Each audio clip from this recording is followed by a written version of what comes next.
Buenas noches, ingeniero. Buenas noches, ingeniero. Bueno, demos inicio entonces a la clase de hoy. Eh, el día de hoy vamos a ver con respecto a la aplicación geotécnica de suelos lateríticos en pavimentación, ¿sí? Vamos a enfocarnos específicamente en la metodología MCT, ¿sí? Entonces, recapitulando un poco, recordemos que en la anterior clase habíamos revisado algunas características y factores que afectan los resultados que nosotros medimos en laboratorio cuando estamos analizando suelos residuales y en particular suelos lateríticos, ¿verdad?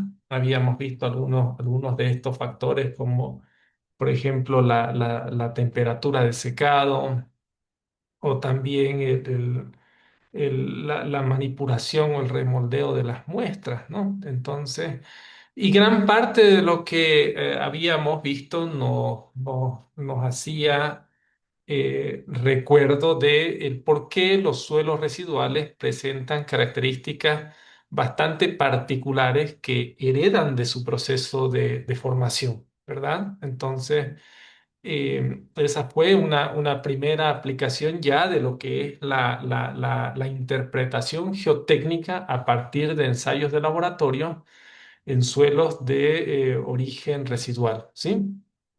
En ese sentido, el día de hoy vamos a enfocarnos en otra aplicación geotécnica más específica, ¿sí? En este caso, em, está destinada la presentación a ver cómo se comportan estos materiales lateríticos en el paquete estructural de pavimento, ¿sí? Entonces, esta es una de muchas aplicaciones que pueden tener estos materiales.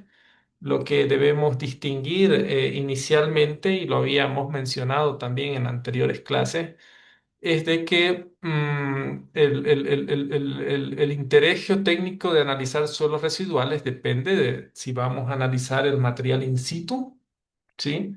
Con propósitos, por ejemplo, de analizar su comportamiento ante la aplicación de las cargas de una infraestructura, o por otro lado, de analizar su comportamiento como un material de construcción, en el cual vamos a extraer ese material, vamos a disgregarlo en el proceso y vamos a colocarlo en una vía para compactarlo, ¿no? Y ese proceso lleva necesariamente a una disgregación de las partículas y por tanto a una afectación de la estructura que el suelo presenta in situ, ¿no? Entonces eso debe quedar muy claro antes de poder ingresar, ¿no? Y en ese sentido eh, existen ya muchas líneas de investigación para la aplicación de estos materiales en pavimento. Una de ellas es la que vamos a ver el día de hoy, que está relacionada con la metodología MCT. Es una metodología desarrollada en el estado de São Paulo, en Brasil. Y el día de mañana vamos a ver otras metodologías también brasileras, pero que también, u otras metodologías también que han sido propuestas por ejemplo, en regiones de Australia y de África que son totalmente distintas, ¿no? Entonces, ¿por qué les comento esto? Porque quiero que se enfoquen en esta metodología que es bastante particular, porque el día de mañana vamos a ver también algunos criterios de selección de materiales lateríticos con propósitos de su uso en pavimento, pero que utilizan métodos o criterios distintos a los que vamos a ver el día de hoy. ¿Sí? Entonces, eh, dicho esto, iniciemos con lo que es la interpretación geotécnica de los suelos lateríticos. ¿Sí? Entonces, bueno, antes de ingresar a la metodología MCT y estudiar todos los criterios de esta metodología, quiero que inicialmente pensemos y analicemos, ¿sí? ¿Cuáles son los criterios comúnmente utilizados, ¿sí? En la práctica para, por ejemplo, seleccionar cualquier tipo de material para su uso en pavimento, ¿no? Y en ese sentido, he colocado esta lámina, ¿sí?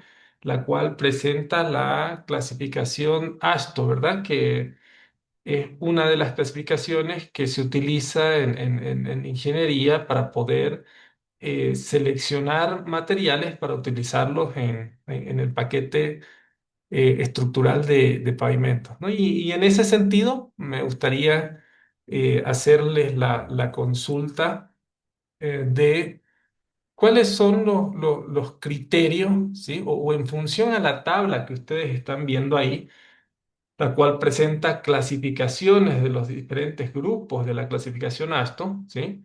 ¿Cuáles son los grupos que seleccionarían ustedes para utilizar, por ejemplo, un material para capa base? Y también deben explicar el por qué, ¿no? Entonces, en ese sentido, mientras verificamos la participación de los diferentes cursantes en la clase, vamos a consultar a alguien, ¿no? Entonces, por ejemplo, a ver, vamos a ver en la lista que tengo aquí de todos los asistentes, eh, Balanza y Maca Camila. Buenas noches, Inge. ¿Cómo está, ingeniera? Buenas noches. Entonces, le trasladamos la pregunta a usted, ¿no? En base a lo que usted está viendo en la lámina, ¿cuáles son los criterios que usted ha utilizado o que conoce para poder seleccionar uno de estos grupos para que ese material se utilice en la capa base de pavimentos, ¿no? Y explique un poquito por qué. Ya. Bueno, no tengo tanta experiencia en carreteras, pero inicialmente lo que vería es que el material sea granular, que tenga un buen CBR y en caso de que tenga pinos, que los pinos no sean incidentes, no me refiero a la expansividad. Eso en general tal vez me iría más para el lado de los suelos más granulares. Y en este caso, en esta tabla, ¿cuál sería ese grupo? Entre el A2, sí, A2, A2.4, A2.5 más o menos. ¿Un A24 o un A25? ¿Sí? Bueno, gracias por su participación. Entonces, a ver, losa choque Rilmer.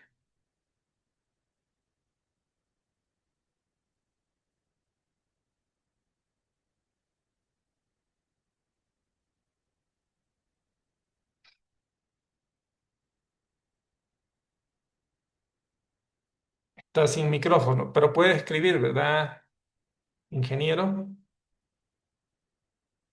Usted la escribe la respuesta y nosotros la leemos. Aquí está. Ahora todos lo están viendo. ¿Cuál sería su respuesta?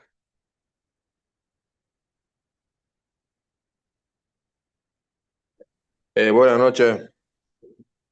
Igual, viendo lo que es la clasificación del suelo, eh, para lo que es vía sería un material tipo A24, ¿no? Un A24, más o menos. ¿Y eso, por qué? A ver si usted nos puede dar su criterio. ¿Por qué el A24? La verdad que no tengo experiencia en lo que es vías, pero en las recomendaciones que he leído, sí, generalmente ponían ahí para capa base material A24.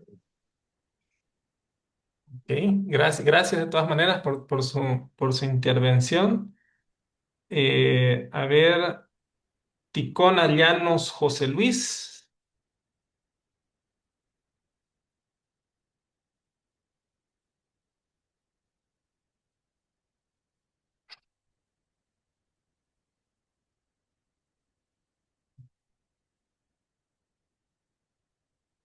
Está en la clase Ticona Llano José Luis,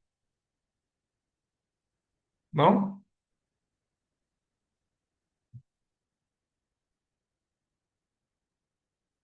Rodas Carmona Marilín.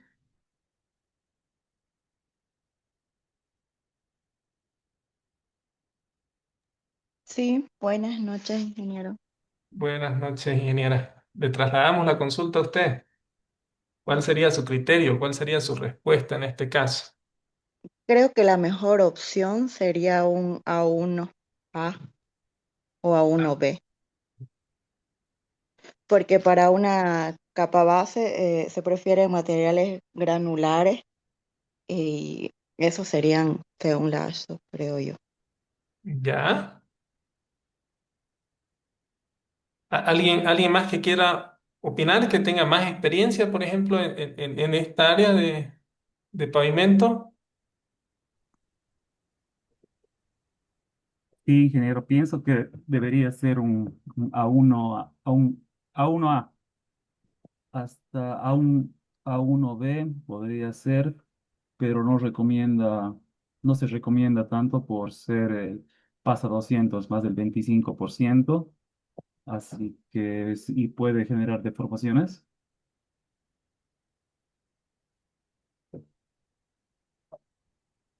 ¿Y por qué no podríamos poner un material, ingeniero Daniel, ¿verdad? Sí, ¿Por qué no podríamos poner un material, por ejemplo, una 6 o una 7, por ejemplo, dentro de esta clasificación? porque sufriría deformaciones estando en contacto, estando saturado el suelo.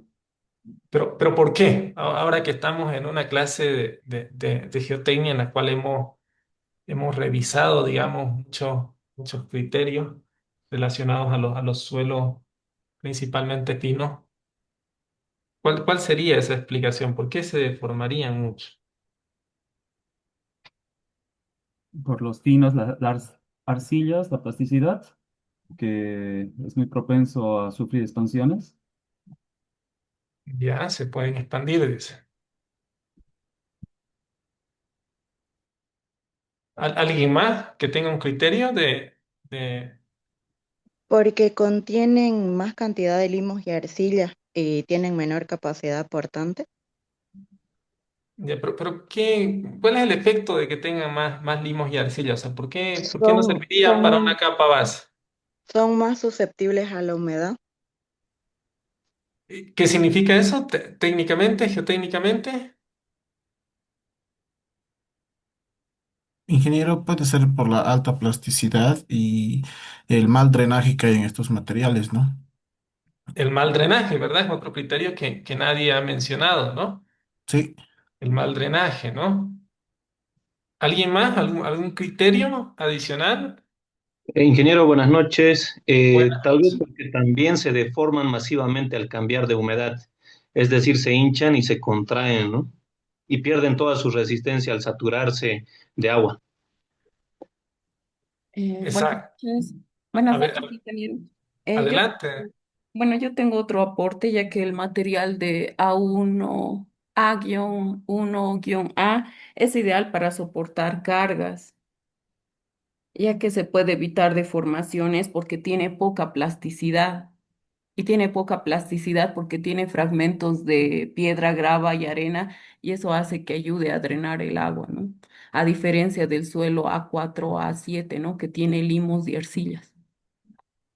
Exacto. Y adicional, digamos, a esos criterios que son más propios del suelo, ¿qué otras variables son las que consideramos nosotros para definir, digamos, qué materia? Porque fíjense, en la Aston nos dan muchas alternativas, varios grupos, ¿verdad? No nos dan un solo grupo para utilizarlo en pavimento. ¿De qué otra variable depende que nosotros seleccionemos un tipo de material específico? Puede ser, por ejemplo, un material con un poco menos calidad con respecto a otro, ya en criterios viales, por ejemplo.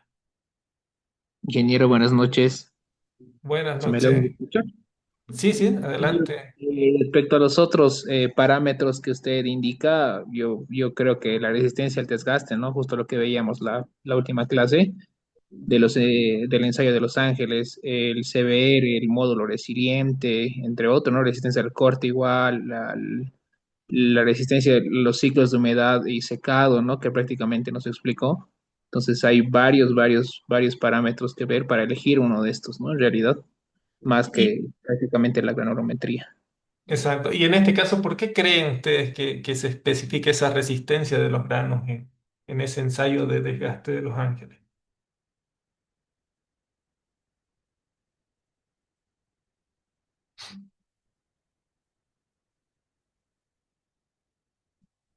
Puede ser en que para asegurar que, o sea, que estas partículas no se trituren cuando, por la carga recibida, ¿no? De los vehículos. Perdón, ahí lo perdí en el final y me emocioné hasta la mitad. Hola, hola, Ángel, ¿me escucha? Ahora sí. Ya, decía que, o sea, es para asegurar que cuando los vehículos pasen sobre la carretera, esas partículas puedan resistir y no se trituren, ¿no? Bajo esa carga. Ya, sí, sí, muy bien. Pero adicional a esto, y nadie respondió, todas estas características son del material como tal, del suelo, ¿verdad? Pero ¿existen otros criterios en vías que condicionan, por ejemplo, a seleccionar grupos de menor calidad con respecto a otros, digamos, dentro de este cuadro, de esta clasificación? ¿De qué otro factor, otra variable, pero más relacionada al tema de vías depende? Bueno, Snack es un factor muy importante para poder seleccionar materiales de módulos resilientes. Más que todo utilizamos ese de porque este tipo de resiliente. Posteriormente, estos que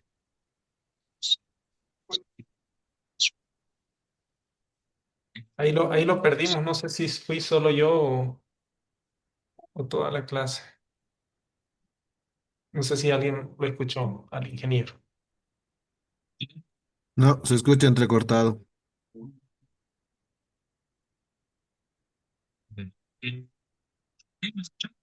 Está con mala señal, ingeniero Douglas, pero igual aquí lo voy a anotar.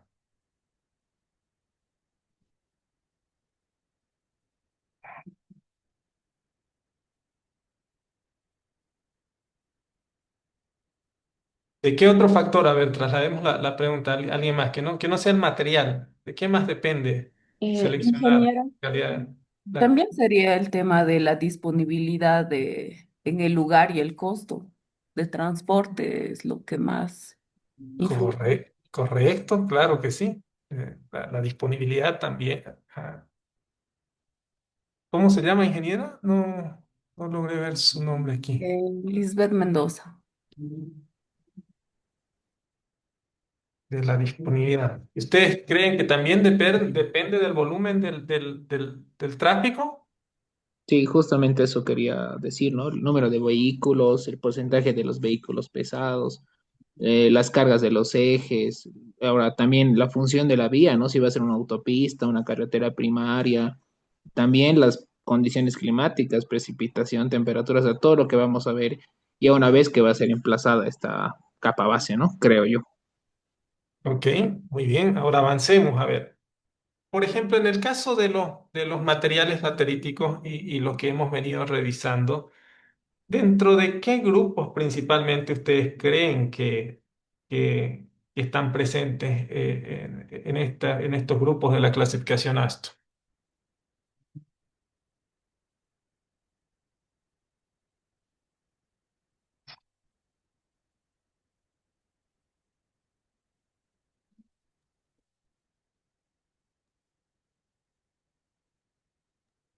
Si no me equivoco, Inge se encuentra entre los suelos menos recomendables para hacer una capa base, ¿no? Entre A- todo lo que es A4 para adelante.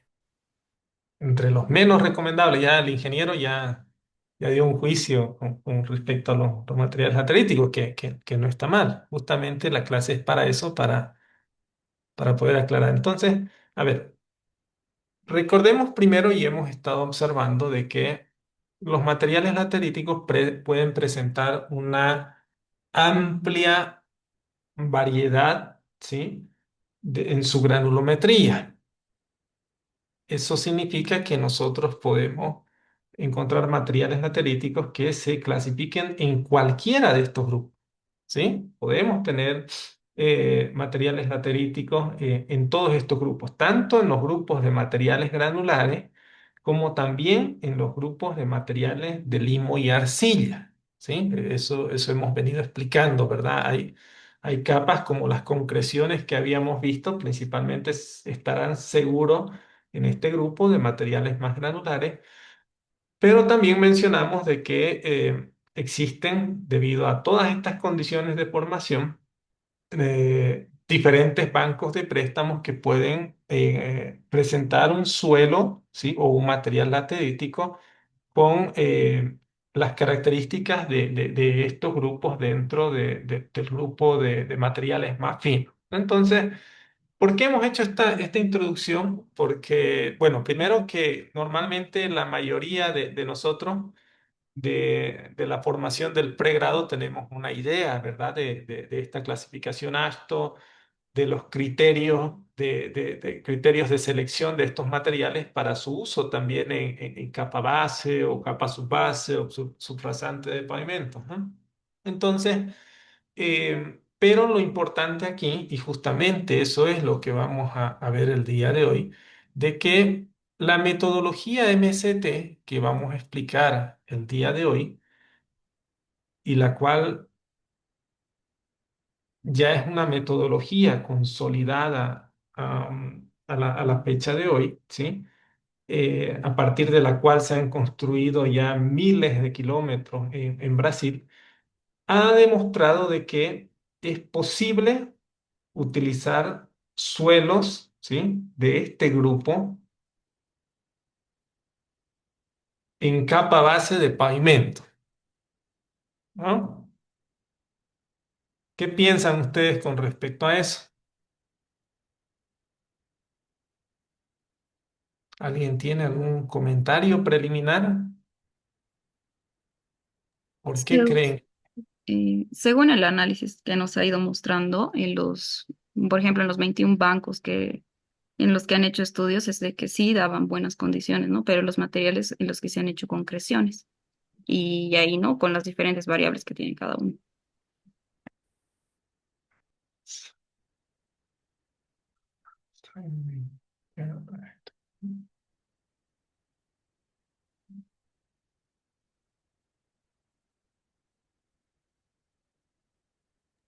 Ingeniero, Adelante. disculpe, tal vez estos materiales se podrían usar según el uso que se le vaya a dar a la vía, tal vez de menos tráfico.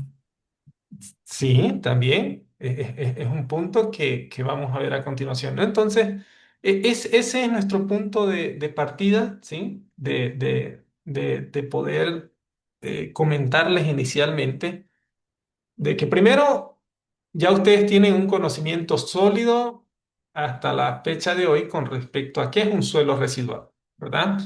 También tienen muy claro, por ejemplo, cuáles son las características de un suelo laterítico, ¿verdad? Y con eso ustedes saben que estos materiales son o se comportan de manera totalmente distinta a los suelos de origen transportado. Y es ahí la diferencia de, por ejemplo, de que estos métodos de clasificación o agrupación con un uso específico, como es en el caso de pavimento, se han desarrollado a partir de materiales principalmente de origen transportado, ¿no? Y son métodos de clasificación americanos que no consideran las características de suelos tropicales lateríticos, por ejemplo, ¿no? Y es entonces debido a esto que ya no es reciente, como van a ver, ya hace muchos años atrás, ya esto se había demostrado en algunos países en los cuales se presentaban materiales lateríticos los cuales aplicaban estas clasificaciones, ¿sí? Que descartaban los materiales, pero que sin embargo en la práctica real del uso de estos materiales, pues los suelos presentaban un buen comportamiento para su uso en pavimentos. Y es de ahí que una de estas aplicaciones más importantes eh, ha sido en la pavimentación de bajo costo en regiones tropicales, ¿no? Entonces, primero definamos qué es un pavimento de bajo costo. De acuerdo con este autor Santana, un pavimento de bajo costo es aquel que maximiza el uso de materiales locales utilizando tecnologías de diseño y construcción que reflejan las experiencias obtenidas en la región de estudio o de regiones con condiciones similares, con el propósito de obtener un resultado técnico, económico y ambientalmente satisfactorio, ¿no? Entonces, esa es la definición de un pavimento de bajo costo en la literatura, ¿no? Es por eso también que es importante el comentario que había realizado uno de ustedes anteriormente, porque ya definía también una ingeniera de que el criterio técnico, económico y la disponibilidad también son factores que determinan el uso o no de un determinado suelo, ¿no? Y en este caso, dicho de otras palabras, un pavimento de bajo costo va a ser aquel que pueda utilizar los materiales que están disponibles localmente, ¿no? Ese es uno de sus principales criterios, digámoslo así, eh, pero que sin embargo no es suficiente, sino que es necesario recurrir a tecnologías de diseño, experiencias que realmente demuestren que ese material puede ser utilizado en pavimentación, ¿sí? Y es justamente lo que pasa con los materiales lateríticos, de que son suelos que están o tienen una presencia abundante a nivel mundial, ¿sí? Principalmente en zonas tropicales. Y en particular en Bolivia, pues también habíamos mencionado que existe una importante distribución de estos materiales en las regiones casualmente que tienen un menor desarrollo económico en Bolivia, ¿no? Y esto pues tiene muchos factores en común, ¿no? Uno de ellos, por ejemplo, es de que construir una carretera con los estándares de los materiales que utilizamos, por ejemplo, en el occidente del país, un agregado triturado de origen pétreo o un agregado de origen aluvial pétreo, no están disponibles en esta zona, ¿no? Entonces, eso hace que evidentemente construir una carretera en estas zonas, pues, tenga un costo mucho más elevado con respecto a construir carreteras donde los materiales pétreos están bastante disponibles. Eso no quiere decir que no se hagan las carreteras, pero tienen una incidencia importante, por ejemplo, en la construcción de las carreteras del oriente del país. Eso no quiere decir que no se hayan construido. Hay muchas carreteras todavía que al día de hoy ya han sido construidas utilizando agregados, por ejemplo, pétreos, pero que han requerido una distancia de transporte abismalmente grande para poder trasladar esos materiales a zonas donde se requiere realizar la pavimentación, ¿no? Entonces, ese es un criterio que básicamente ha empujado a diferentes países del mundo a poder empezar a estudiar sus suelos locales para poder utilizarlos como material de construcción, ¿no? Entonces, ¿por qué hablar de pavimentos de bajo costo? Justamente lo que acabamos de definir, ¿no? Las restricciones en el contexto tropical, ¿no? Materiales convencionales, o sea, los materiales de origen pétreo están a distancias muy grandes o básicamente no están disponibles en alguna zona. Altos costos de transporte de agregados, ¿sí? Suelos locales abundantes, pero subutilizados, ¿no? como lo que pasaba hasta hace unos años atrás con los materiales lateríticos, los recursos económicos, ¿no? Como lo habíamos definido. Todo esto, pues, ha llevado a una necesidad técnica de evaluar el comportamiento de estos suelos tropicales compactados, ¿no? También comprender la respuesta, por ejemplo, de estos materiales frente al agua en condiciones compactadas también, ¿no? Y diseñar soluciones utilizando, pues, materiales locales adecuados, ¿no? Y en ese sentido y en esa necesidad técnica es donde en la región de San Pablo, en Brasil, pues básicamente dieron una respuesta a través de proponer un nuevo enfoque metodológico en la ingeniería geotécnica y en la ingeniería vial a través del desarrollo de una metodología específica para suelos tropicales y en este caso suelos lateríticos, ¿no?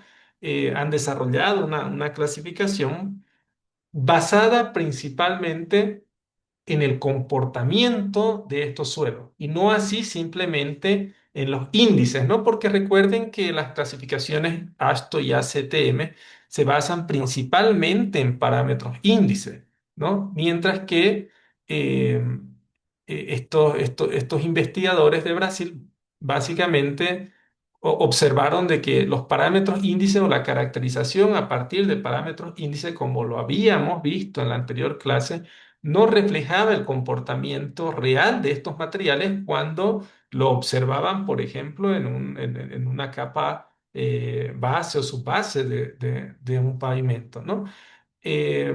Y en ese sentido, pues hay que tener claro también que un pavimento de bajo costo no significa de baja calidad, significa un uso racional de materiales locales con criterios geotécnicos adecuados, ¿no? Entonces, en ese sentido, y aquí está el comentario de algunos eh, investigadores de referencia también en esta área, que dicen que el desempeño de pavimentos de carreteras tropicales construidas con suelos lateríticos depende de una serie de factores, ¿no?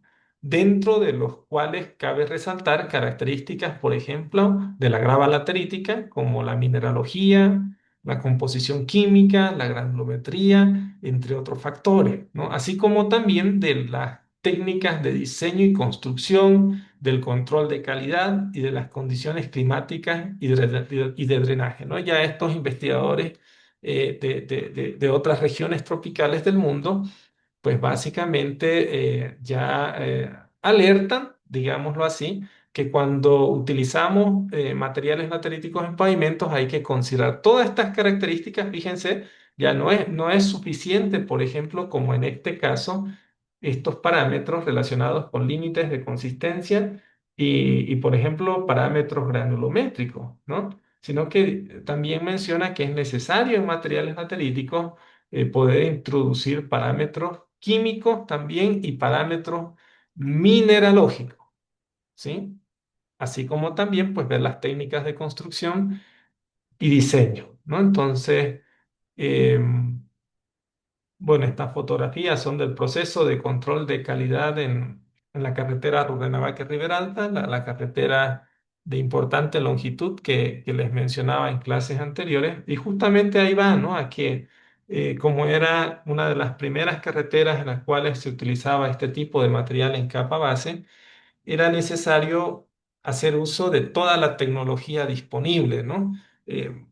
Probablemente esto haya sido en 2017, 2018, donde por lo menos en Bolivia todavía era una novedad disponer de estos equipos, ¿no? Que son los deflectómetros de impacto liviano para el control de calidad, ¿no? Entonces, en esa época podíamos decir de que estábamos haciendo uso de nuevas tecnologías localmente para poder estudiar el comportamiento de estos materiales, ¿no? Así como también el uso de técnicas ya bastante conocidas como la medición de densidades a partir del densímetro nuclear o también el control de calidad a partir de ensayos de penetración, como lo es el equipo DCP, ¿no? Entonces, a eso también está ligada nuestra experiencia local, de que cuando tuvimos la oportunidad de proponer el uso de estos materiales, pues tratamos de utilizar todos los métodos posibles para ir comprendiendo cómo se comportaban estos materiales en pavimento, ¿no? Entonces, y es aquí donde surge la metodología MCT, ¿sí? Entonces, ¿cómo surge? Básicamente surge a partir de las críticas que hemos venido mencionando, que no son críticas personales, son críticas que se reportan en muchos libros en la actualidad, ¿sí? Las cuales estaban relacionadas a que justamente la granulometría y la plasticidad de los materiales no explicaban adecuadamente el comportamiento de muchos suelos tropicales, ¿no? No se distinguían con claridad las diferencias geotécnicas entre suelos lateríticos, por ejemplo, y suelos saprolíticos, ¿no? Se adoptaban criterios de proyecto y construcción incompatibles con el desempeño real de algunos materiales lateríticos, ¿no? Y en ese sentido, aquí en la parte inferior, ustedes están viendo una escala temporal, ¿sí? Que muestra un poco el desarrollo de cómo se ha ido dando esta respuesta a esa necesidad de materiales para su uso en la pavimentación, ¿no? Donde, por ejemplo, ya se ve que desde los 40 a nivel general existía, por ejemplo, una necesidad, así lo reporta la literatura, en lo que es la geotecnia vial en Brasil, ¿no? Y de ahí esa necesidad básicamente fue escalando a lo largo del tiempo hasta que, bueno, un profesor denominado Billibor prácticamente empieza a proponer esta nueva metodología para poder clasificar materiales lateríticos para su uso en pavimento, ¿no? Y desde ahí esta metodología se ha ido consolidando con el tiempo, tanto de que al día de hoy ya están disponibles dentro de lo que son las normativas brasileras relacionadas al Departamento Nacional de Carreteras y Caminos, o conocido ahora como el DENIT, como el Departamento de Infraestructuras y Transportes, ¿no? Y básicamente la última actuación que ha habido con respecto a esta metodología ha sido el año 2023, en el cual se actualizaron todas las normativas que se habían desarrollado principalmente en los 80, así como también se empezaron a incluir nuevas especificaciones para el uso de materiales lateríticos eh, en pavimento, ¿no? Entonces, aquí esta es una lámina que muestra la definición que hacen los autores de esta metodología con respecto a los suelos tropicales, ¿no? Y aquí les pido que empiecen a abrir un poco la mente, ¿sí? Si bien hemos ido o hemos presentado con bastante detalle todo lo que es el proceso pedológico, geológico de los suelos residuales, eso ha sido porque justamente permite tener claros los conceptos para ir haciendo uso de diferentes especificaciones técnicas y parámetros que se van desarrollando en diferentes partes del mundo, ¿no? Si ustedes no conocieran toda esa teoría que hemos visto, les sería muy difícil realmente poder interpretar esto. ¿Por qué? Porque recordemos que los materiales lateríticos están geográficamente distribuidos en lugares pues bastante variables. Si bien están sobre la región tropical que hemos definido en el mapa a nivel global, existen diferencias importantes entre, por ejemplo, Bolivia y algunas regiones, por ejemplo, de la India, o algunas regiones de Australia, o algunas regiones del África, ¿no? Entonces, eso hace, y lo habíamos también definido, de que en la práctica se produzcan materiales lateríticos eh, con diferentes características, ¿no? Así como también las clasificaciones que se van desarrollando o se han propuesto vayan teniendo ciertas variaciones, ¿no? En función a la terminología, por ejemplo, que utilicen estas diferentes regiones, ¿no? Y en ese sentido, estos autores han empezado a hacer uso de esas teorías, pero como van a ver más adelante, han hecho una aplicación mucho, lo definen como una aplicación tecnológica de los materiales lateríticos, ¿no? Pero dicho de otra manera, es una aplicación práctica, ¿sí? que, que básicamente se basa en parámetros geotécnicos para definir el comportamiento de materiales lateríticos, pero que sin embargo, de igual manera, necesitan hacer una definición relacionada también al origen de estos materiales. Y en ese sentido, estos autores básicamente cogen dos grupos de suelo, ¿no? O dos grupos de términos asignados a los suelos residuales, ¿no? ¿Recuerdan cuando veíamos los métodos de clasificación? Veíamos que un perfil de suelo perdón, un perfil de suelo residual podía tener 6 grados de meteorización y en función a eso nosotros podíamos hacer una clasificación geotécnica para poder tener una mejor idea de las características de ese material. Sin embargo, estos autores dicen, bueno, para propósitos de esta metodología, nosotros definimos dos tipos de grupos, ¿no? Unos son los suelos lateríticos y los otros son los suelos saprolíticos, ¿sí? ¿Alguien ya más o menos se dio cuenta de dónde viene el término saprolítico? ¿Puede comentar?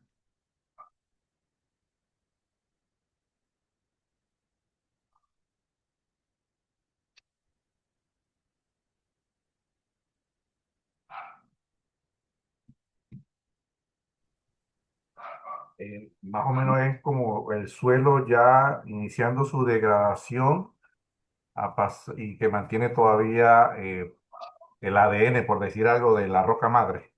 ¿Y cómo clasificábamos, ingeniero, a ese estrato o esa capa de material? ¿Recuerda el término de la clasificación? No, no lo recuerdo ahorita. ¿Alguien recuerda el término que asociábamos a esa capa que ha descrito el ingeniero?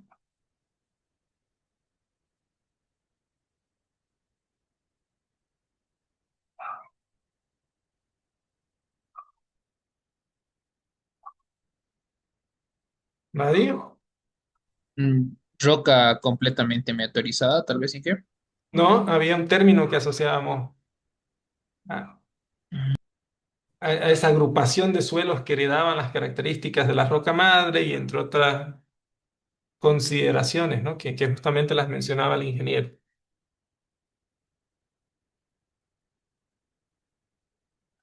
A ver, aquí está en el chat, ¿no?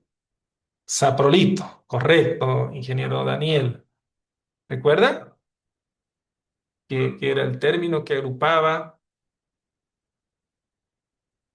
a perfiles bueno, no eran suelo, pero que estaban en una capa de transición, ¿no? Entre el suelo, digamos, maduro y lo que era la roca madre, ¿no? Entonces de ahí venía el término de saprolito, ¿no? En ese sentido, ya esta clasificación más geotécnica y de origen brasilero hace referencia a ese tipo de material, ¿no? Entonces, y a uno lo define como suelo laterítico y al otro lo define como suelo saprolítico, ¿sí? Entonces, fíjense, las definiciones son las que prácticamente ya hemos visto, ¿no? Un suelo laterítico resulta del proceso de laterización, ¿sí? Lo habíamos definido así. Eh, Aquí viene una explicación, ¿no? Justamente yo hacía uso de ese término, se considera un suelo maduro desde un punto de vista tecnológico, ¿sí? Entonces ese término maduro dentro de esta metodología lo empieza a asociar, bueno, de alguna manera a un suelo con mejores características, ¿no? Debido a la madurez que tiene en términos geológicos y pedológicos ese material, ¿sí? pareciera que hubiera una contradicción porque habíamos dicho que esos suelos más maduros están relacionados con un tiempo geológico mucho más antiguo, mientras que los suelos jóvenes tienen geológicamente hablando un menor tiempo o periodo geológico de desarrollo, ¿no? Todavía están en proceso de formación, ¿no? Entonces, es muy común también ahí empezar a reconocer que al suelo saprolítico también se le conoce como un suelo joven con respecto al suelo laterítico, ¿no? Aquí fíjense, estos autores empiezan a hablar con respecto a los óxidos de hierro, óxido de aluminio, ¿no? ¿Recuerdan? Eh, y bueno, algunas características relacionadas a la coloración de estos suelos. Mientras que en el saprolítico, fíjense, resulta de la degradación o descomposición in situ, mantiene la estructura heredada de la roca madre, ¿sí?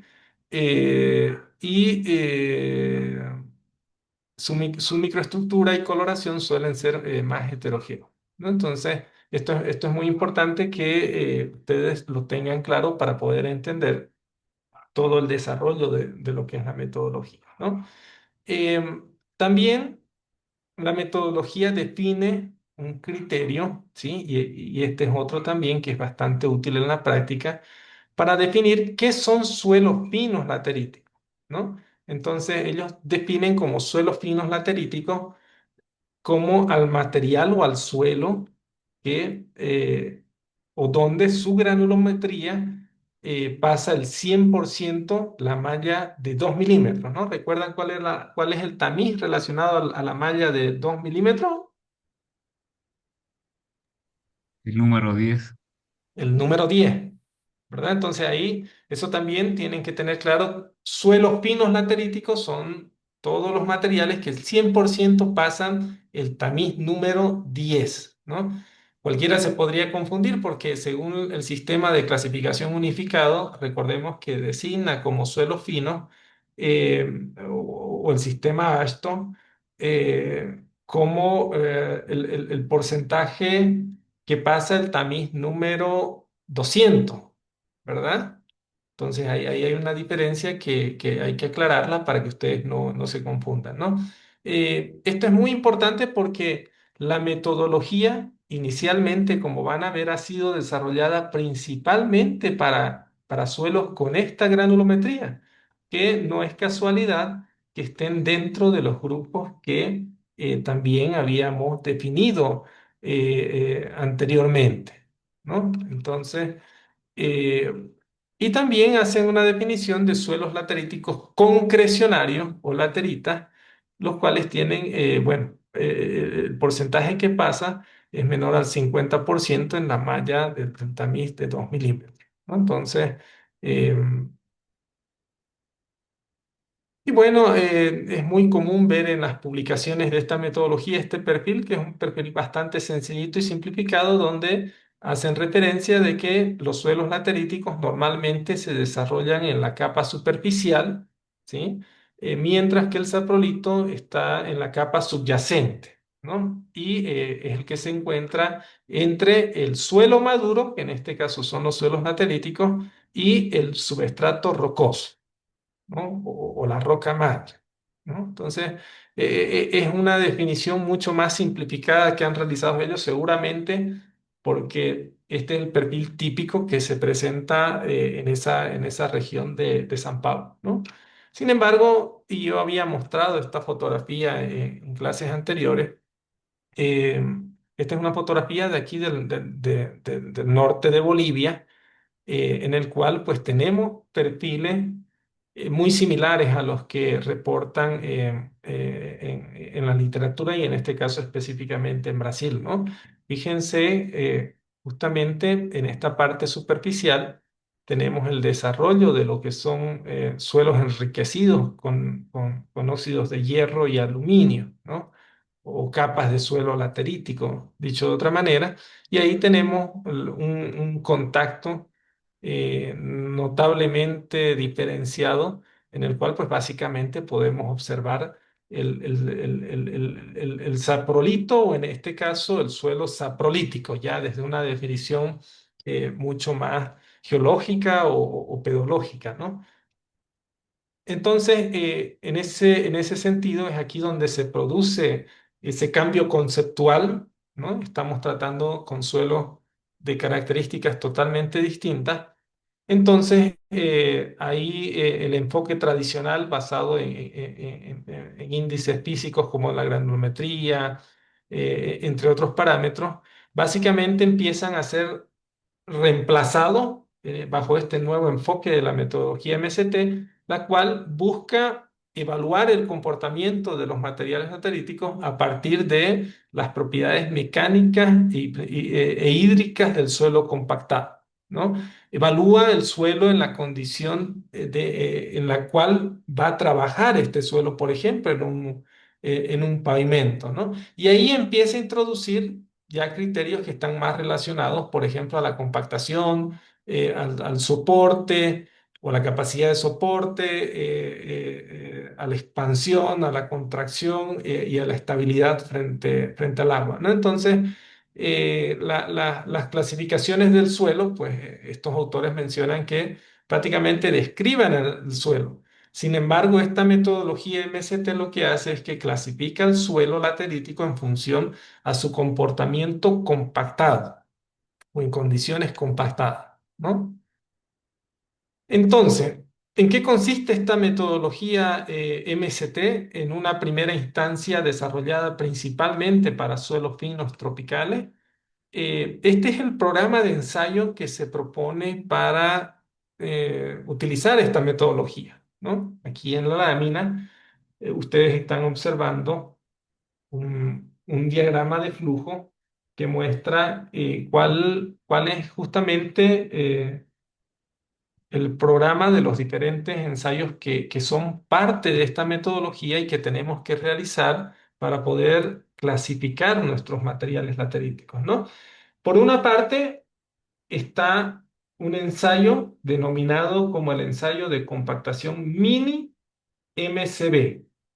Y por otro lado, está otro ensayo de pérdida de masa por inmersión en agua. Estos son ensayos bastante particulares, desarrollados eh, solo para esta metodología, ¿no? No son ensayos que ustedes los encuentren en otras normativas geotécnicas.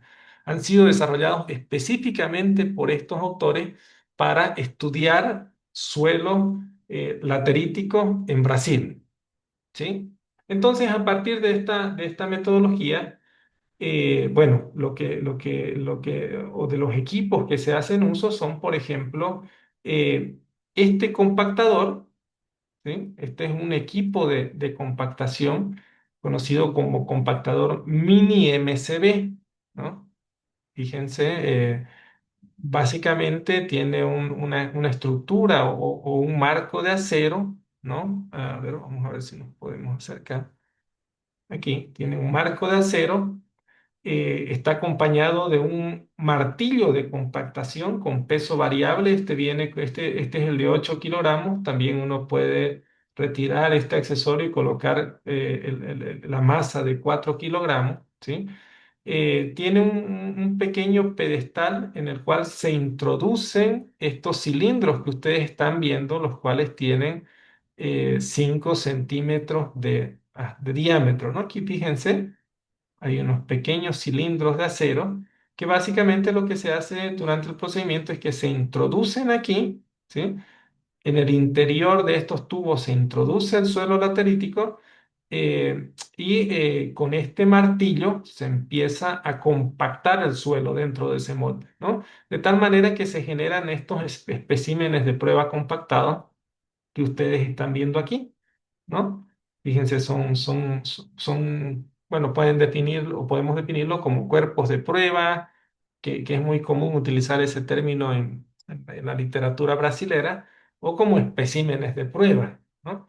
Y básicamente este compactador tiene un mecanismo a través de un deformímetro, un reloj comparador, como ustedes lo conozcan, el cual permite, a medida que vamos compactando el suelo, como este compactador queda sobre un eje, podemos ir midiendo cuál es la deformación que va teniendo la muestra a medida que nosotros vamos compactando, ¿no? Y de igual manera tiene otro accesorio aquí atrás, tiene como un anillito y una palanca, que lo único que hace este accesorio es que permite retirar la muestra, estas muestritas que ustedes están viendo ahí, del molde, ¿no? Al finalizar el proceso de compactación, ¿no? Entonces, eh, básicamente, este es el equipo y a partir de ese ensayo, lo que podemos establecer son curvas de deformabilidad a partir de las cuales nosotros obtenemos un parámetro denominado como coeficiente C, y curvas de compactación a partir de las cuales nosotros podemos obtener un coeficiente D, ¿no? Eso lo vamos a ver a continuación, ¿no?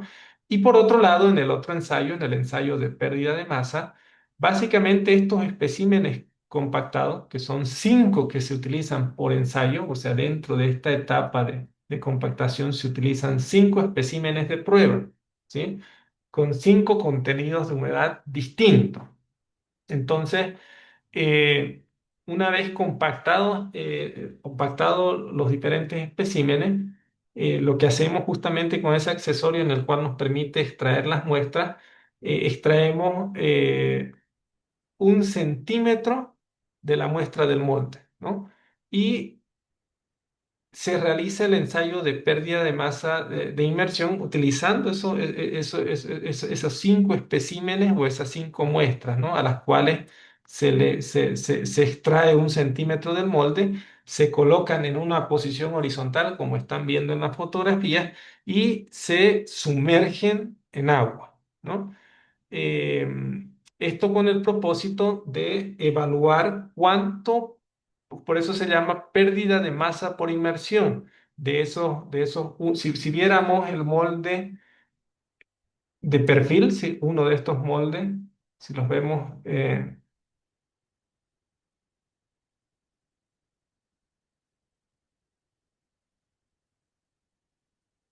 si vemos el perfil de este molde, básicamente vamos a ver esto, ¿no? Que tenemos la muestra compactada de suelo latrítico como sale 1 centímetro del molde, ¿no? Esto es lo que especifica la normativa, de tal manera que nosotros podamos conocer cuál es esa pérdida de masa que se da durante el ensayo en un periodo de 24 horas, ¿no?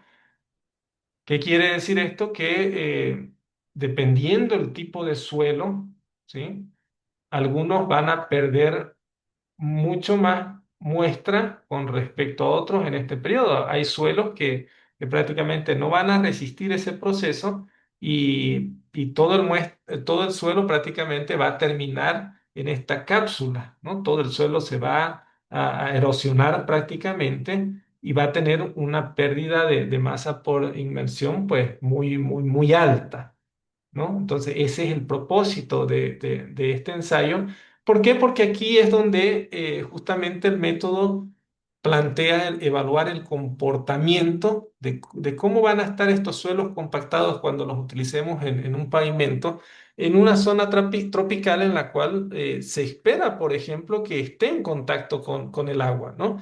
Justamente cuando veíamos la tabla de la clasificación ASHTO, muchos de ustedes mencionaron de que los suelos finos, en términos generales, son una mala opción para utilizarlos en pavimentos debido a que estos, al entrar en contacto con el agua, podrían expandirse, ¿no? O así lo habían definido, o perder resistencia, ¿no? Entonces, la metodología MST, pues básicamente propone este ensayo para evaluar cómo se va a comportar este suelo en contacto con el agua, ¿no? O sea, dicho de otra manera, estaríamos reemplazando estos dos ensayos, ¿sí?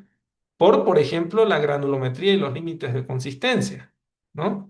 Y en este caso, para clasificar a un suelo laterítico, ¿no? Es aquí donde a partir de estos parámetros uno puede obtener un índice ¿sí? El cual está relacionado con un índice de laterización, así lo definen la metodología, ¿no? Entonces, aquí viene algo muy interesante, pero al mismo tiempo es un poco complejo de entender con todo lo que hemos venido revisando, porque a mí también me costó mucho al inicio.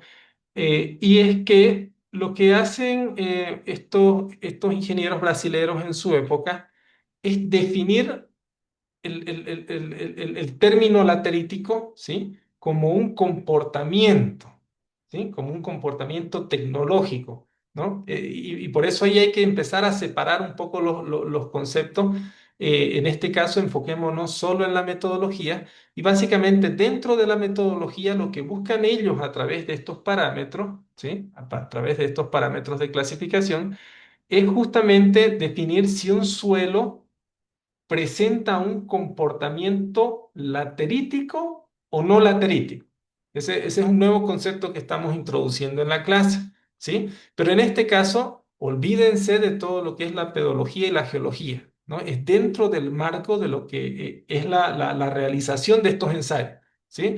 Ellos dicen, yo a partir de estos parámetros puedo definir si este suelo puede ser bastante rojizo si presenta un comportamiento laterítico o un comportamiento no laterítico, porque justamente es una clasificación basada en el comportamiento de los suelos, ¿no?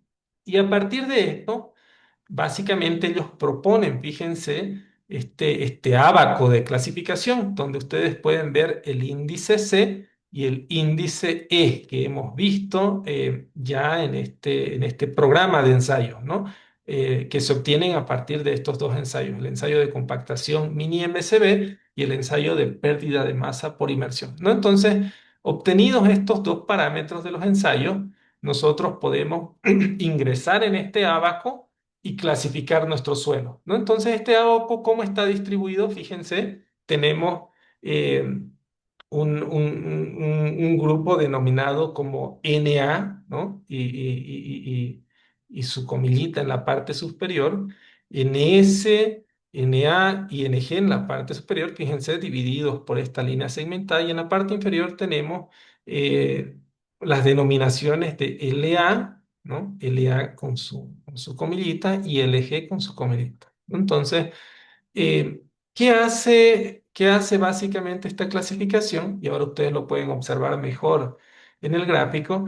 Las zonas que he marcado con color rojo son las zonas en las cuales eh, caen, ¿sí? Los suelos que se clasifican como suelos lateríticos según esta metodología, ¿no? Si un suelo cae en este grupo, ¿sí? Se denomina laterítico arcilloso, ¿sí? Si un suelo cae dentro de este grupo, se llama laterítico arenoso.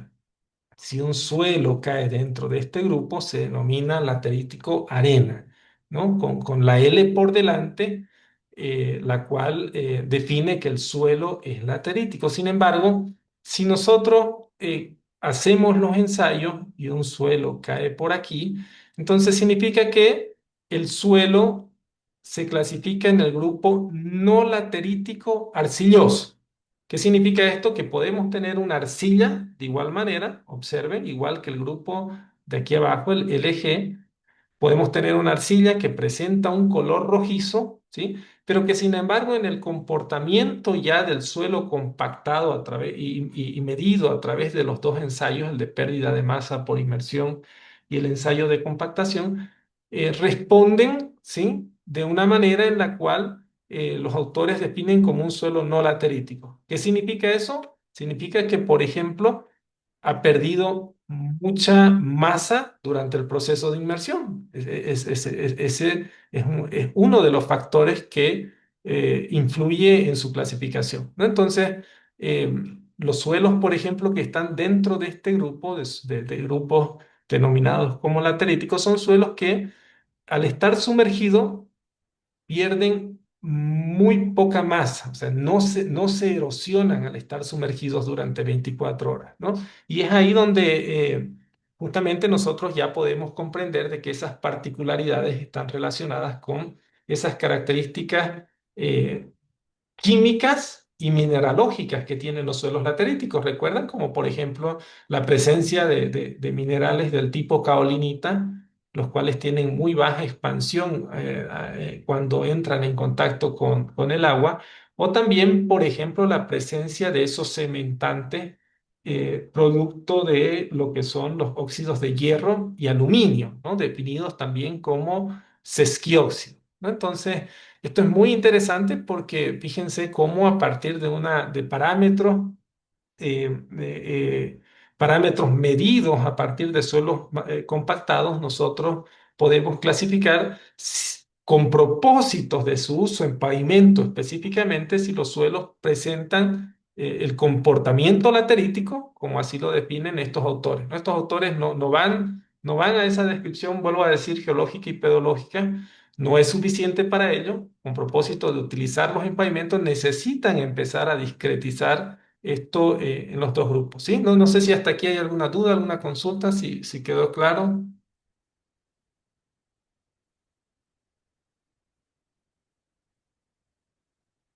¿Sí? ¿Se comprende?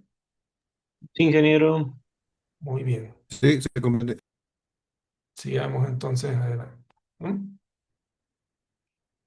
Entonces, lo que ustedes están viendo en la pantalla es la normativa. La normativa se las voy a compartir, todas las normativas, de igual manera en la plataforma. El fin de semana ya estuve cargando ahí, probablemente alguno de ustedes ya observó que ya las presentaciones están ahí, así como también diferentes libros, textos y artículos que he venido cargando a medida que vayamos avanzando y también me permita recordar alguna información que sea interesante compartirles, se las voy a ir cargando ahí, ¿sí? Pero bueno, básicamente, fíjense, esta es una normativa brasilera eh, del Departamento Nacional de Infraestructuras de Transporte, ¿no? Esta norma ha sido actualizada en junio del 2023, ¿no? Y la norma es la de NIT 258 2023, ¿no?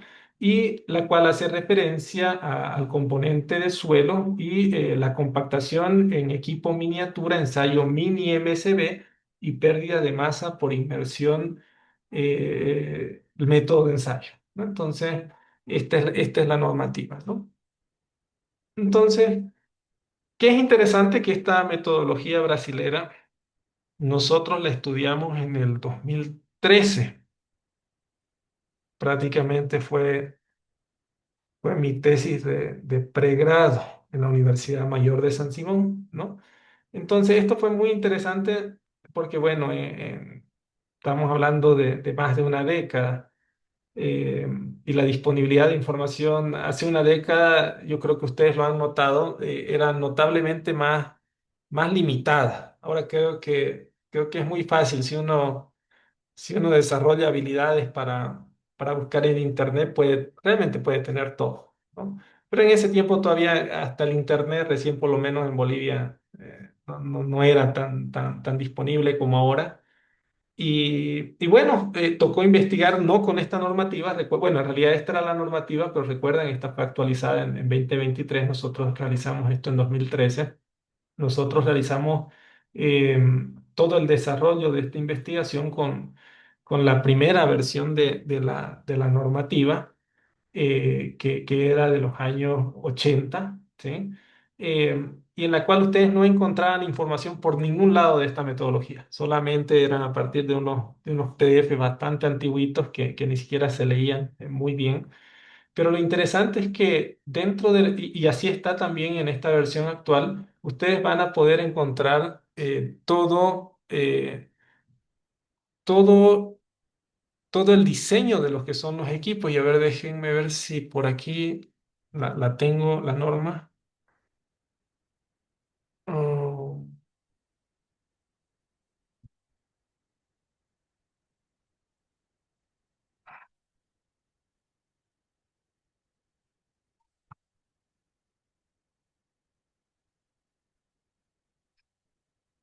esta es la 258.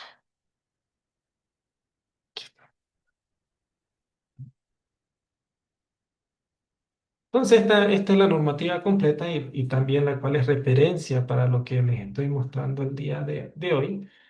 Eh, y lo interesante, fíjense, claro, ahora estas fotografías no habían en el 2012 por ahí. Ahora pues están ahí bien bonitas, bien claritas, con esquemas notables. Pero eh, ya en la versión de los 80 ya se presentaban estos planos, ¿no? De igual manera un poquito borrosos, pero estaban ahí de cómo estaban configurados los equipos, ¿no? Con mucha precisión. Realmente fíjense todo lo que es este es el martillo, ¿no? El compactador mini MSB, este es el extractor de muestra, ¿no? Estos son los cilindros de acero que ustedes vieron entre todos los accesorios, más fotografías, eso como les digo, no había en la época. ¿Por qué les cuento eso? Porque fue muy, muy difícil realmente armar este equipo. Logramos fabricar el equipo, aquí hay unos anillos de acero, entre muchos otros accesorios. Y bueno, construimos, aquí está, ¿no? Fíjense, esta es la parte del ensayo de pérdida de masa por inmersión en agua. Miren, aquí está extrayendo la muestra del cilindro. Aquí está los 10 milímetros o 1 centímetro que se extrae, se coloca en la posición horizontal y se lo sumerge en agua. Esto está bien bonito, la verdad. Y bueno, incluso hasta una planilla de ensayo, ¿no? Entonces, ¿por qué les comento esto? Porque en esa investigación que hicimos ese año, pues el objetivo de ese proyecto de grado era justamente implementar esa metodología en Bolivia, ¿no? Y logramos hacerlo. Básicamente estos son los planos del equipo que realizamos, ¿no? Bueno, nos hicimos ayudar ahí de un ingeniero mecánico, y también tuvo mucha colaboración el proyecto, tuvo una parte de financiamiento también por parte de la Universidad Mayor de San Simón, la otra parte eran mis ahorros de estudiante universitario, con los cuales pues básicamente fabricamos todos los equipos de la metodología, ¿sí? Fíjense, este es el equipo, ya está, el equipo ya pertenece a la Universidad Mayor de San Simón, al laboratorio de geotecnia. Sí, el laboratorio de geotecnia de la Universidad Mayor de San Simón es uno de los laboratorios de geotecnia más importantes que ha tenido una participación relevante en la geotecnia de Bolivia. ¿Sí? Prácticamente es una, si no es la referencia principal. Y bueno, ahí hicimos el proyecto. Fíjense, este es el proceso de construcción de todo el equipo. Y esto es muy bueno porque a partir de la publicación de este proyecto de grado, no quedó ahí. Eso es muy importante y por eso también se los menciono. Bueno, yo salí del laboratorio en 2014 o algo por ahí. Y ya el equipo quedó, ¿no? Y aquí está inclusive su número de activo, es un activo actualmente de la universidad. Eh, y, y bueno, a partir de este proyecto se han desarrollado ya muchas tesis, ¿no? Muchos estudiantes de diferentes partes de Bolivia que han aplicado la metodología MST, han utilizado este equipo y han desarrollado diferentes proyectos de investigación, ¿no? Entonces, bueno, este es el compactador, ¿no? Y ya entrando al proceso y a la metodología, ¿no? Fíjense, este es un esquema que permite comprender esa secuencia de golpe, ¿no? Inicialmente, como les decía, este molde vacío lo colocamos aquí dentro de ese pistón, ¿no? Eh, y todavía sobra un espacio, ¿no? Como ven aquí, ¿no? Para poder introducir la muestra de suelo, ¿no? Nosotros la introducimos a partir de un embudo. El suelo se humedece, ¿no? Con 5 contenidos distintos de humedad que estén alrededor del contenido de humedad óptima, puntos por encima de la humedad óptima y puntos por debajo de la humedad óptima. Y empezamos a compactar, ¿no? Entonces introducimos en el cilindro el suelo humedecido, y básicamente empezamos a compactar en el molde, ¿no? Y esto es lo que pasa, ¿no? Esta es la secuencia de golpes, ¿no? Prácticamente esta es una posición inicial, sin golpes. Y luego aplicamos 3 golpes, aplicamos 6 golpes, 10 golpes, 20 golpes, 40 golpes, ¿no? Esta es la secuencia definida en la normativa y evidentemente lo que va a ocurrir es que la muestra va a ir compactándose, ¿no? Como se observa en este esquema, ¿no? A medida que vamos incrementando el número de golpes que se realiza con este martillo, nosotros pues básicamente vamos compactando la muestra y vamos registrando cuál es cuál es la variación de altura, o dicho de otra manera, cuál es la deformación que se va produciendo en el suelo a medida que nosotros vamos compactando, lo vamos registrando con este deformímetro, ¿no? Entonces, ¿por qué? Porque este martillo viene en esta posición, ¿sí? Perdón, está bastante chueco, eh, que llega más o menos hasta aquí, ¿no? Eh, y bueno, a medida que compacta, obviamente el martillo va bajando y nosotros podemos hacer el control de esa deformación con este deformímetro, ¿no? Entonces, a partir de eso, estos son los resultados típicos para un espécimen. Observen, aquí tenemos las 5 curvas que habíamos mencionado, todas corresponden a distintos contenidos de humedad, alrededor del contenido de humedad óptimo, ¿no? Fíjense, 10%, 11,9, 13,5. 15,69, 17,53, ¿no? Y ya la normativa dice que a partir de estas curvas de deformación, así las define, pues básicamente a partir de estas curvas y una recta que se traza a una deformación de 2 milímetros, que es esta línea segmentada, ¿no? Y a partir de esta curva que cae en el medio de las muestras, perdón, de los especímenes compactados, nosotros a partir de la inclinación de esta curva determinamos este índice C. Recuerdan que está o es parte de lo que es la clasificación de la metodología o el abaco de la clasificación MST, ¿no?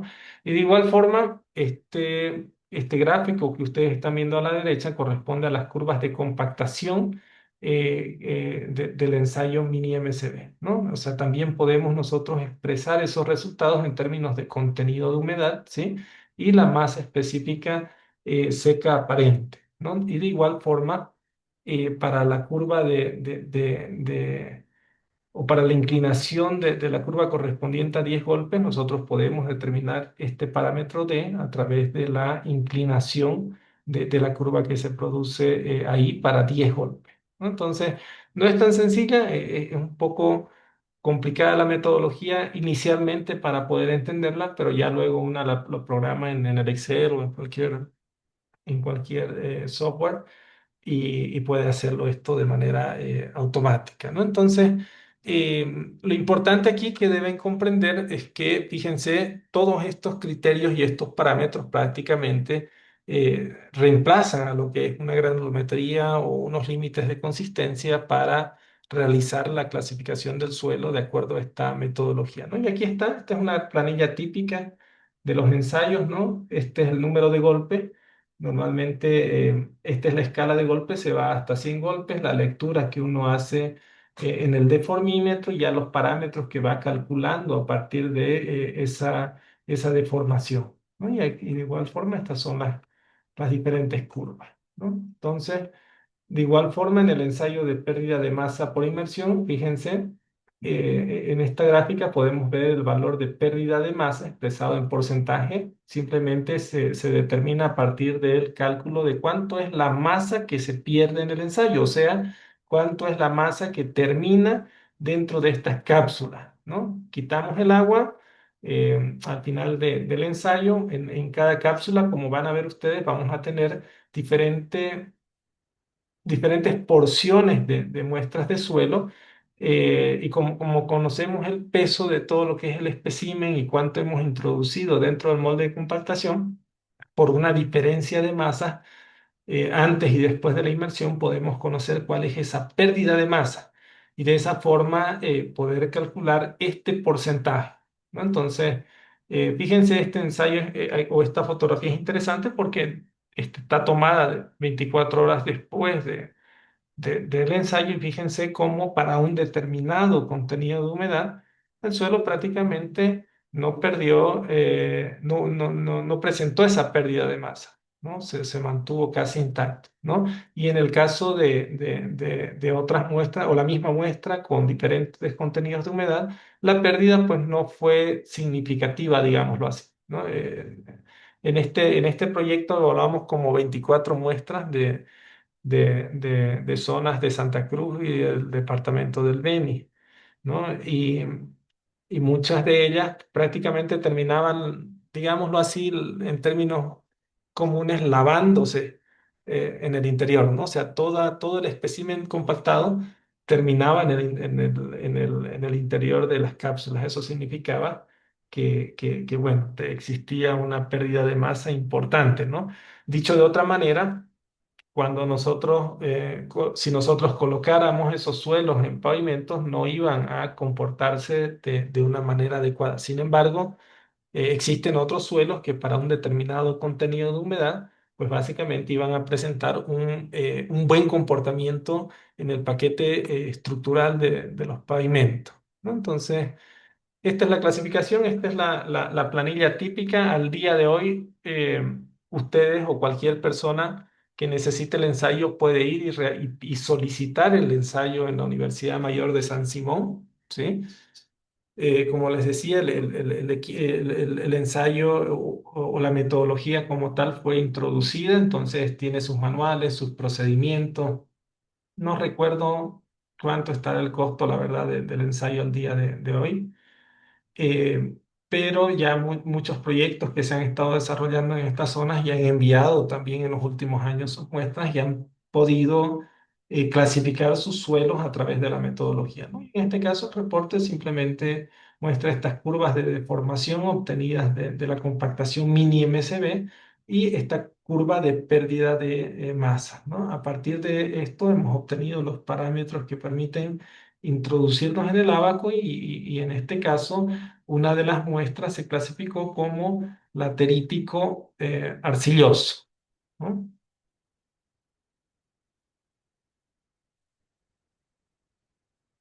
Bueno, pues simplemente son otras muestras. Observen justamente esto, ¿no? De que dependiendo del tipo de suelos, todos pueden ser suelos con coloraciones rojas intensas, todos pueden ser o pueden haber colores clasificados como suelos arcillosos, pero que sin embargo este método permite evaluar este comportamiento, ¿no? En el cual observen con respecto a la anterior fotografía cómo este suelo también arcilloso ha tenido una mayor pérdida, ¿no? Inclusive casi total, una pérdida de masa total para un contenido de humedad por encima del óptimo, ¿no? Entonces, eso es lo bueno de esta metodología que se basa en el comportamiento, ¿no? En el comportamiento geotécnico de lo que son los suelos compactados para hacer una clasificación mucho más objetiva, ¿no? Entonces, está también el procedimiento de clasificación, tiene su propia normativa, en este caso es la 259, ¿sí? En el anterior habíamos visto, bueno, en las anteriores láminas habíamos visto el código 258, ¿verdad?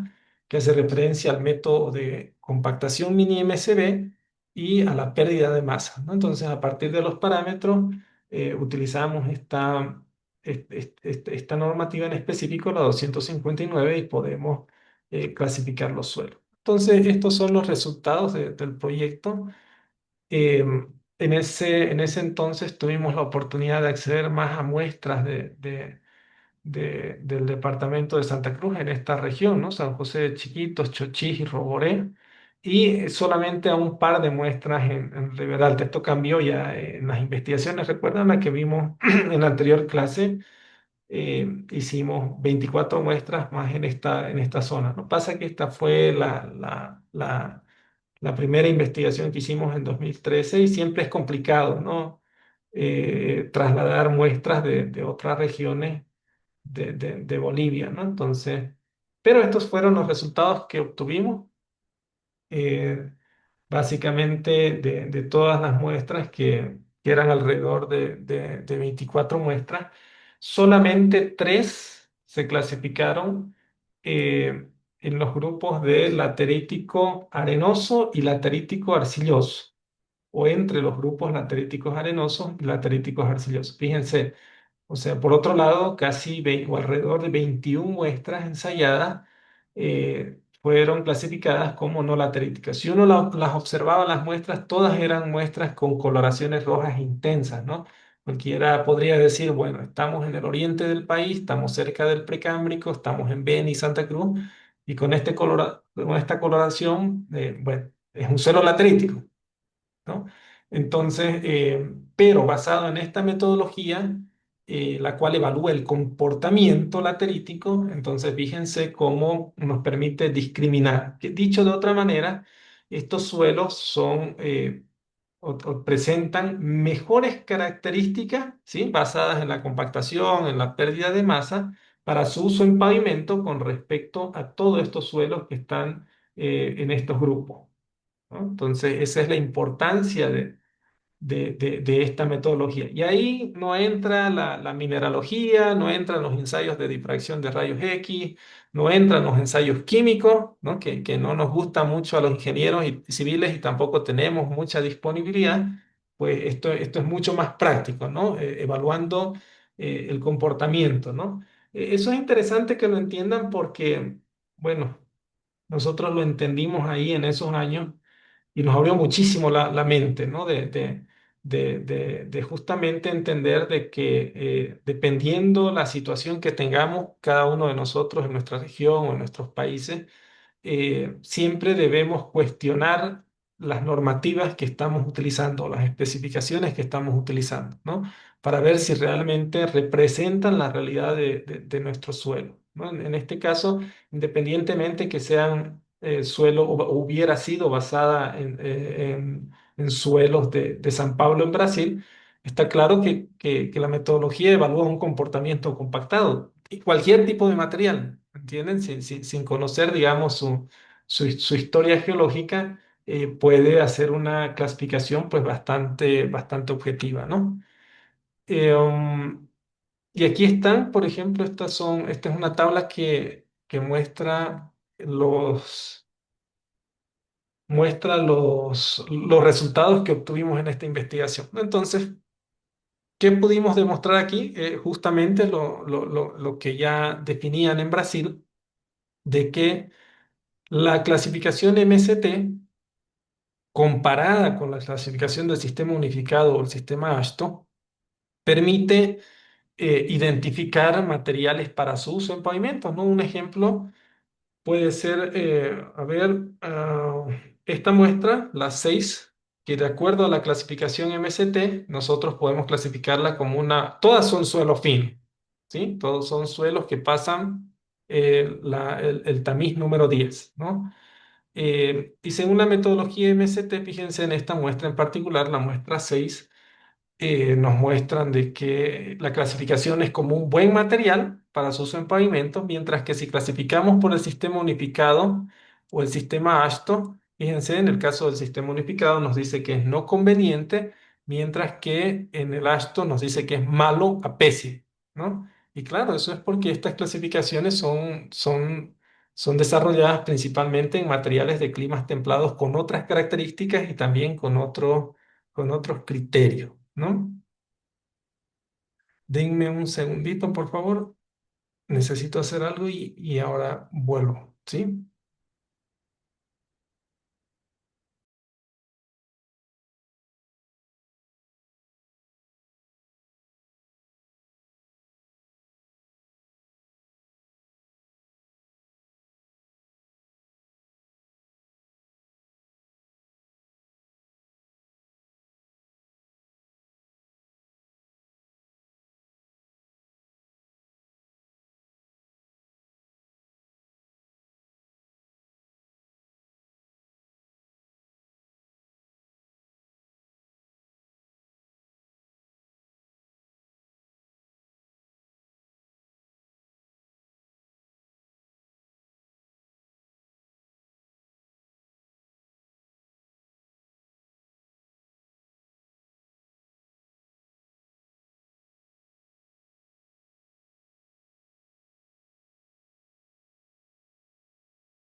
Ahora sí, estamos de vuelta. Ahora sí, aprovechemos. Hasta aquí prácticamente es la explicación de lo que es la clasificación MST, ¿no? Entonces, me gustaría escuchar sus comentarios, sus dudas.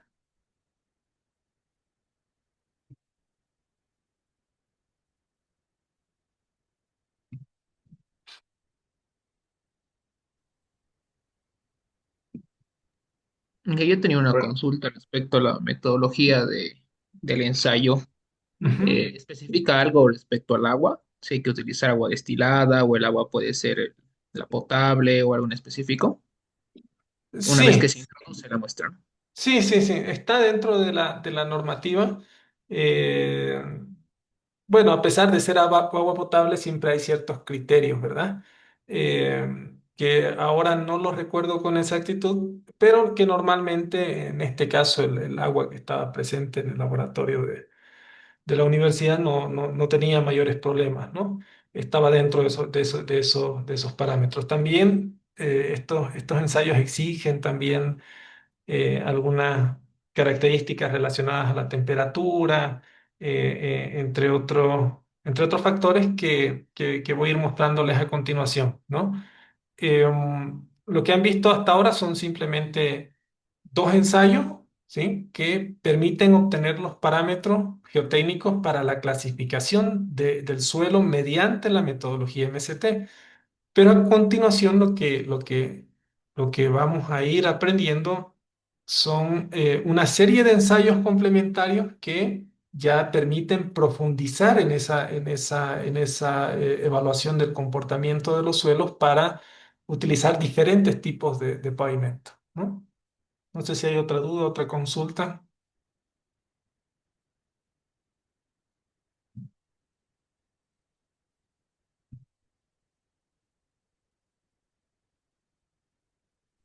bueno, consulta como tal, no, profesor, muy interesante de verdad el tema, y concuerdo mucho con usted. Yo siempre he dicho acá en Panamá que, bueno, en Panamá generalmente siempre se ha adoptado normas americanas, y yo siempre le digo a mis estudiantes, tenemos que hacer mucha investigación aquí porque el comportamiento de nuestro suelo es totalmente diferente a los utilizados cuando generaron esas normas. Así que de verdad, pues es de motivación escucharlo a usted y este tema que es muy interesante. Gracias, gracias. Y ustedes también están, ¿no? Porque tienen, ¿verdad? Los suelos lateríticos, creo, en esta Sí, región. correcto. Acá en Panamá hay muchos lugares de suelos así rojizos y con mucha formación, o sea, rocosa, y sí, estamos dentro de lo que es la parte de ciudad, hay bastante, y realmente no hay ningún estudio acerca de eso. Generalmente se hace pues la clasificación normal con la SUX y la ASTO, pero eh, muchos se comportan totalmente diferentes, ¿no? De repente se evalúan malo, cuando de repente si lo evaluamos de otra forma pueden realmente usarse en camino de bajo. Exacto, ingeniero. Ahí hay una gran oportunidad, ¿no? Que no es solo una coincidencia. Pero Sí, bueno, correcto, correcto. ¿alguien más Profe, que buenas tenga? noches. Una Buenas pregunta. noches. En este caso, ya con la experiencia en campo, ¿qué patologías o qué comportamientos han tenido o qué se ha reflejado con respecto a la estructura del pavimento, A a la ver, aplicación de estos?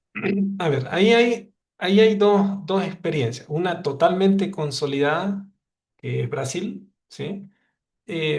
Esta metodología, desde que la propusieron, también ha sido implementada en otros países, por ejemplo, y vamos a ver mañana que criterios totalmente distintos para seleccionar materiales nataríticos, ¿no?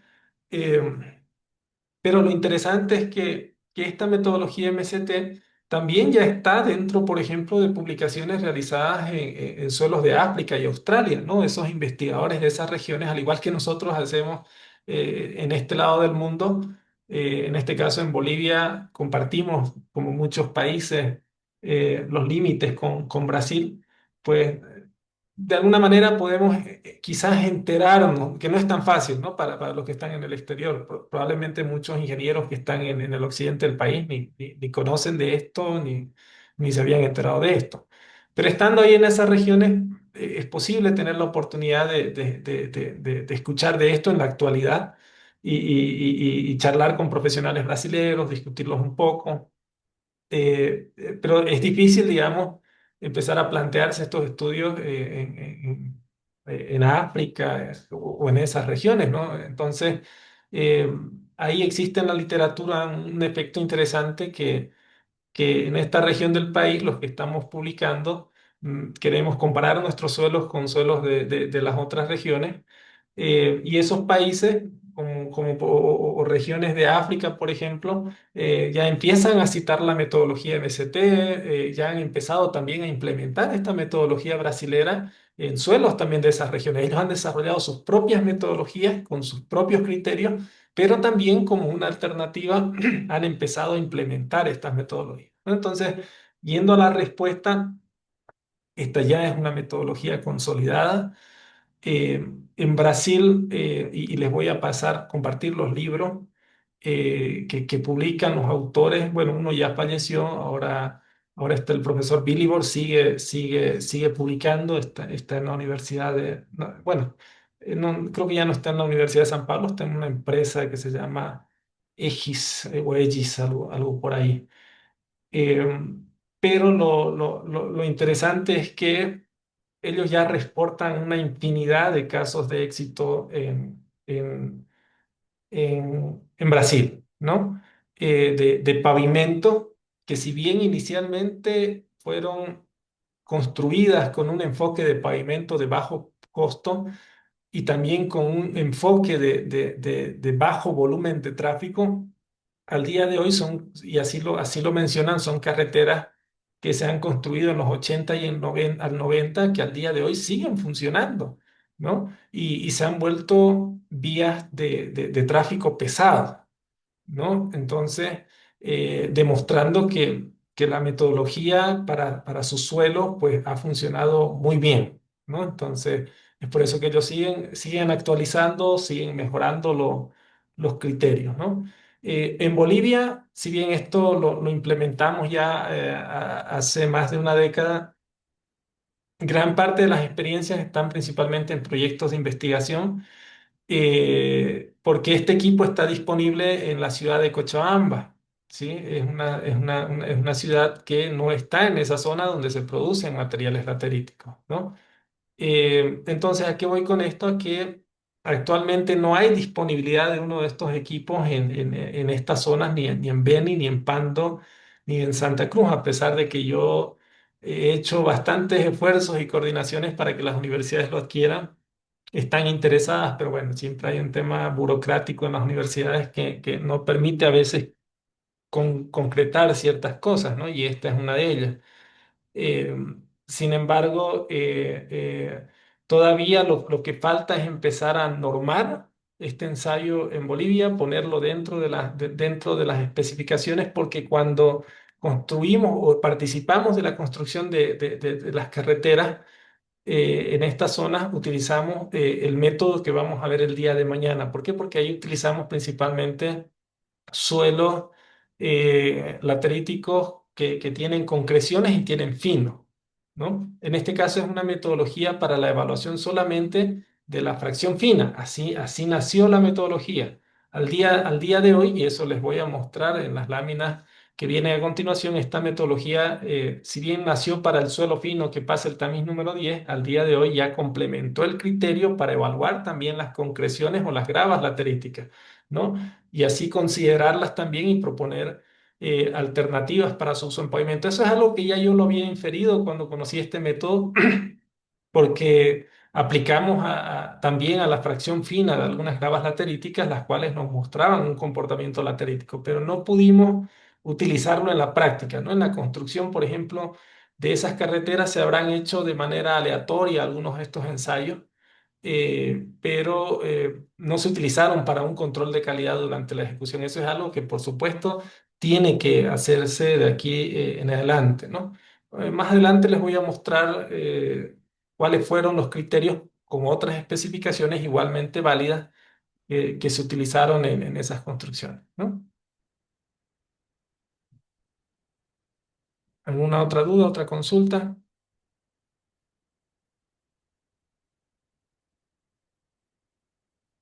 Profe, y digamos, en la región, esta aplicación en campo está conformada porque una subrasante, una base o subbase y una carpeta de rodadura, o este material queda a nivel terminado. Eso les voy a mostrar el día de mañana. Ahí ya vamos a seguir ahondando en los criterios porque existen otros ensayos, como les mencionaba, que complementan a la clasificación. Solo la clasificación no es suficiente, es un criterio de partida. De ahí hay otros ensayos que se deben complementar y ya la metodología tiene un ciclo totalmente cerrado, ¿no? Porque propone los diferentes tipos de pavimento, justo lo que usted me está preguntando. Él ya define, por ejemplo, suelos finos lateríticos que bajo una clasificación no sé, del sistema unificado se clasifican como una arcilla arenosa. Él ya establece cómo debe ir esa configuración del paquete, ¿no? Si va con una imprimación, si va con una capa subbase o inclusive las alternativas para mejorar todavía más las características de ese suelo y poder utilizarlo en vías que van a estar sometidas a una mayor carga con relación al tráfico, ¿no? Pero eso viene a continuación, ¿sí? Vale, profe, gracias. Bueno, entonces si no hay más dudas y más consultas, llegaremos hasta aquí el día de hoy y mañana continuamos con lo que es el avance. Tenemos pendiente todavía lo que es la evaluación, ¿verdad? Que no pudimos realizarlas el día de ayer por problemas relacionados netamente a la plataforma. Eh, Preliminarmente, estoy definiendo que el día jueves podrían dar ese examen, ¿no? En el horario de clase. Pasa que se han presentado unas actividades laborales en las cuales me impiden que podamos desarrollar la clase del jueves. Y es más, mañana les voy a confirmar si todavía podemos mantener la del miércoles, ¿no? Estoy insistiendo para que pueda mantener la clase del miércoles y el jueves, bueno, ustedes puedan desarrollar su examen en el horario, ¿no? ¿Qué les parece? ¿Cómo les cae en el mismo horario de clase? Pues digamos que a modo personal, yo tenía como la propuesta de hacerle el día viernes para no perder la clase el día jueves. Pues sí, para seguir en el cronograma y que no se nos vaya a trocar, pero pues bajo ese criterio, no sé. Igual el tiempo pues es media hora, según lo que miré ayer, pues del examen no cambia. Entonces yo propondría eso, no sé los compañeros y no sé, Sí, pero sí, pero quizás no me expliqué bien, ingeniero. Yo el día jueves no voy a poder dar la clase. Justamente ahí va la propuesta de que ustedes aprovechen ese día para dar el examen, ¿no? En que por mi parte me parece que está bien el día jueves. De acuerdo sí, no hay también, ningún Inge, con el problema. jueves. Ingeniero, muy de acuerdo para el día jueves. Ya, Está entonces, perfecto el día jueves, Inge. Ya que teníamos programada la clase, no va a haber ningún inconveniente. ok, ya quedaremos así entonces para el día jueves, como les digo, porque bueno, ahí no vamos a pasar clases el día jueves, como les había comentado. ¿Sí? Bueno, ¿hay alguna otra duda, otra consulta? Profe, ¿y la hora del examen es la misma hora de clase? O sea, ¿sería con esa misma temática? Miren, eso lo podemos definir ahora, ¿no? Por mi parte, no tengo ninguna preferencia, eso yo lo voy a programar. Podría Sí, ser estaría bien. 7:30 a Como la lo hora de haría. la clase u ocho por último. De En que en acuerdo este, con el mismo horario, Inge, de clases. quizás lo mismo de 7 a 9. Ya quedaremos a las 7:30 entonces, ¿sí? A las 7:30 el día jueves. Sí, al De mismo acuerdo. horario de que se inicia la clase. Ujú. Creería Ok, yo. muy bien entonces. Bueno, llegaremos hasta aquí entonces y nos vemos el día de mañana, ¿sí? Gracias a todos. Listo, ingeniero, muchas gracias. Hasta luego, Chao, Inge. gracias. Chao, chao. Buenas Perdón, noches. ingeniero.